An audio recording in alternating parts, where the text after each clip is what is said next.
Previously, our narration of Magus Incognito's Secret Doctrine of the Rosicrucians, Part 2, ended with, such is the report of the wise and the illumined teachers of the race. Continuing, a great occult teacher has written of this teaching as follows. The esoteric doctrine teaches, like Buddhism and Brahmanism, and even the Kabbalah, that the one infinite and unknown essence exists from all eternity, and in regular and harmonious successions is either passive or active. In the poetical phraseology of Manu, these conditions are called the days and nights of Brahma. The latter is either awake or asleep. Upon inaugurating an active period, says the secret to doctrine, an expansion of this divine essence from without inwardly and from within outwardly occurs in obedience to eternal and immutable law, and the phenomenal or visible universe is the ultimate result of a long chain of cosmical forces thus progressively set into motion. In like manner, when the passive condition is resumed, a contraction of the divine essence takes place, and the previous work of creation is gradually and progressively undone. The visible universe becomes disintegrated. Excuse me one moment, please.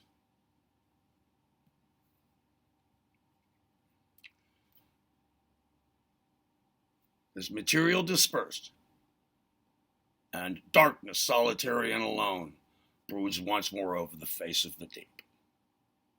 To use a metaphor from the secret books, which will convey the idea more clearly, an outbreathing of the unknown essence produces the world, and an inhalation causes it to disappear. This process has been going on from all eternity. And our present universe is but one of an infinite series, which had no beginning, and will have no end.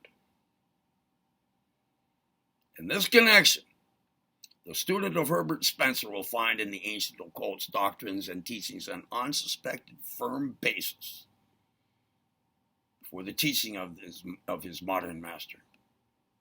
Spencer, in his teaching of the universal presence and activity of rhythm, but echoes the old occult teachings on the subject. Note the following from the pen of the modern prophet of evolution.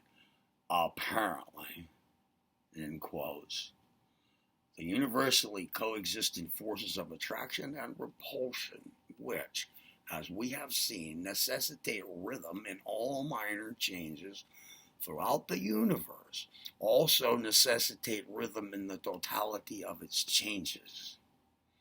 Produce now an immeasurable period during which the attracting forces predominating cause universal concentration, and then an immeasurable period during which the repulsive forces predominating cause universal diffusion, alternate eras of evolution and dissolution. End of quote.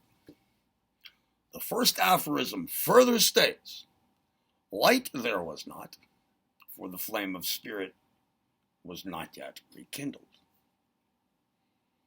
This is apt to prove a hard saying to those who, having the half-truth only, and not realizing the existence of the other half, have thought of infinite reality as being spirit, of which the flame is, of course, the occult and esoteric symbol. But the best ancient wisdom, as voiced by the most careful teachers, have ever taught those qualified to know the whole truth, that not only back of matter, but also back of spirit, there abides an eternal and infinite essence, which is neither spirit nor matter, but which is the unconditioned root and source of both spirit and matter. Light and flame, the two universally recognized esoteric and occult symbols of spirit, light and flame, have back of them the lightless and heatless essence of light and heat. The infinite reality is the essence of the spirit, light, and flame, not the light and the flame itself. The student will be aided in grasping this truth if he will contemplate the flame of a lamp, a candle, a gas flame, or any other kind of physical flame.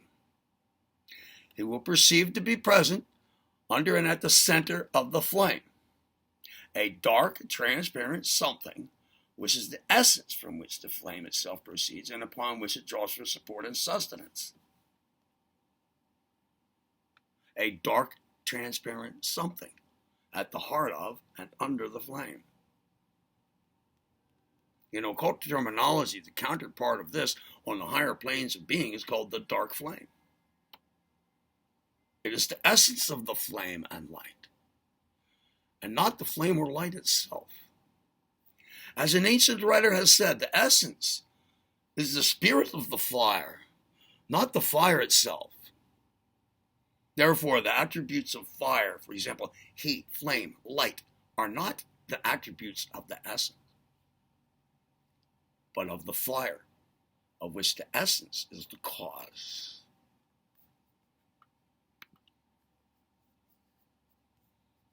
Therefore, the infinite unmanifest, the sleeping eternal parent, must not be thought of by the student as being spirit. Not in the sense of the latter term as commonly employed in our thought. Rather, is it akin to pure space, from which the flame emerges, and in which it is contained. There is close reasoning and distinction here, which will become clear to the student as he proceeds, but which must be noted even now in passing. The first aphorism further states, time there was not, for change had not begun. Here again is expressed another hard saying for the student who has not grasped the true meaning of time. Time, in the strict philosophical meaning of the term, does not mean pure duration of existence. Instead, it means the measure of changing existence. An enduring existence in which there is no change of form, activity, or degree, mental or physical, is timeless. Time, in fact, is but the measure of change.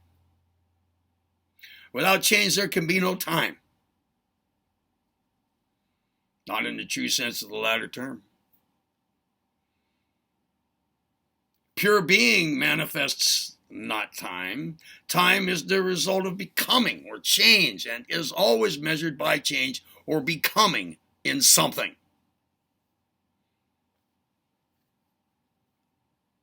The following statement from a modern textbook may serve to point to the difference between the conception of pure duration and time.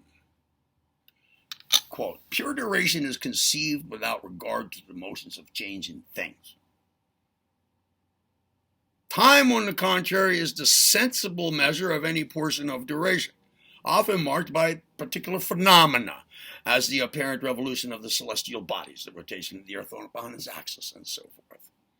Our conception of time originates in that of motions, and particularly in those regular and equable motions carried on in the heavens, the parts of which, from their perfect similarity to each other, are correct measures of the continuous and successive quantity called time, with which they are conceived to coexist. Time, therefore, may be defined as the perceived number of successive movements. Time based upon the movements of the celestial bodies or the earth is frequently measured by instruments based upon such movements, such as watches, clocks, sundials, etc. End of quote.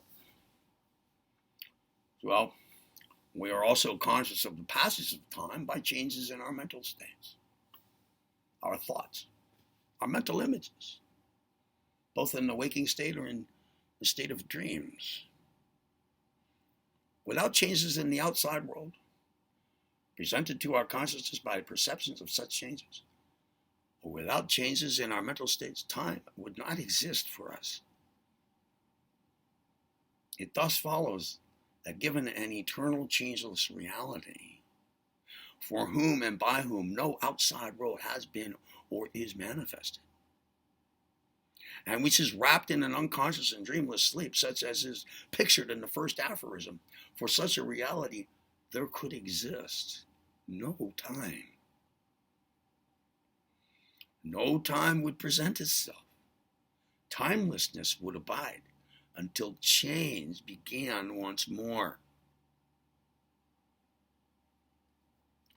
Therefore, the student will perceive the necessary truth of the statement of the first aphorism, that for the eternal parent wrapped in the sleep of the cosmic night, time there was not, for change had not begun. It is impossible to hold otherwise, considering the nature of time and the absence of change during the cosmic night of the eternal parent. The student will perceive that given infinite existence and the absence of change, then we must necessarily postulate pure duration and the absence of time. There is no logical escape from this conclusion.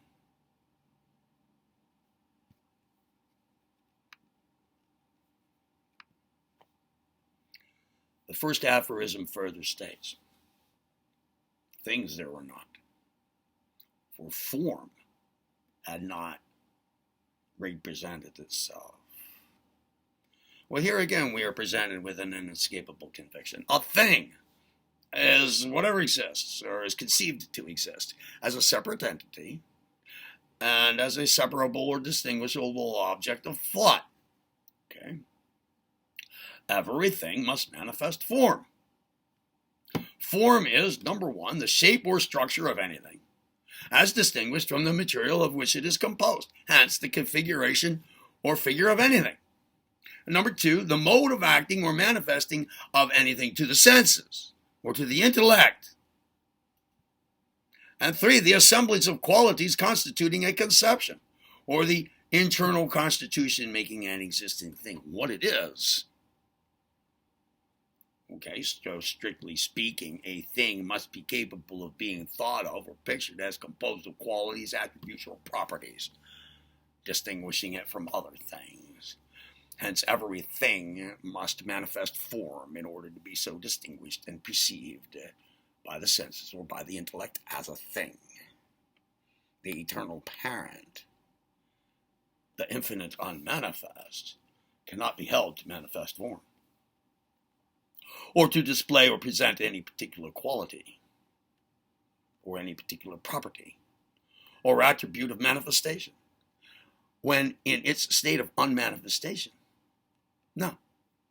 When the eternal parent takes upon itself the robes of manifestation, it proceeds to manifest the appearance of things. These things, each displaying form and certain qualities, properties, or attributes which distinguish them from other manifested things.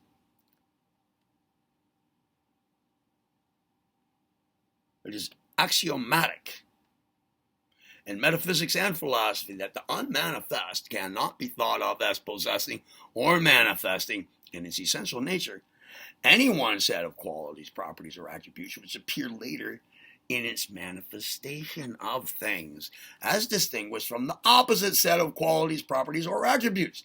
And it cannot be thought of as possessing, in its essential nature, of both of the opposing sets of qualities, attributes, or properties. For opposites cancel out each other, and antinomies condition not. Instead of possessing qualities, properties, or attributes, or form, in any of the meaning of that term, the unmanifest must be regarded as possessing the possibility, The possibility of infinite manifestation of form. Infinite manifestation of form. Qualities, properties, and attributes in its manifestations.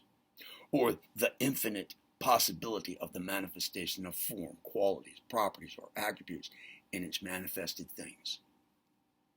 The infinite unmanifest cannot be thought of as a thing, either in itself or by means of its symbol of infinite space. Rather, as an illumined occult master has expressed, it must be regarded as an omnipresent, eternal, boundless, and immutable principle, regarding which all speculation is impossible, since it transcends the power of human conception and can only be dwarfed by any human expression or similitude. It is beyond the range and reach of thought. It is unthinkable and it is unspeakable.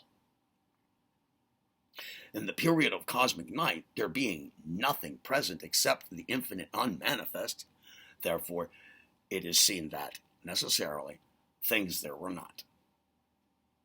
For form had not represented itself. There was no logical escape from this conclusion. The first aphorism further states, action there was not, for there were no things to act. This statement requires little or no explanation. There being no things present, there were no things to act. And all action of the infinite must be through, by, or in things. All action requires change, and where there is no change, there can be no action. And yet, it must not be thought that the infinite unmanifested is powerless, for it possesses all power. It must not be thought of as motionless, for in itself it is abstract motion. Speaking in finite terms, it may be said that in its state of the infinite unmanifest, the eternal parent dwells in a state of such infinite motion that as compared to its relative motion, it is in a state of absolute rest.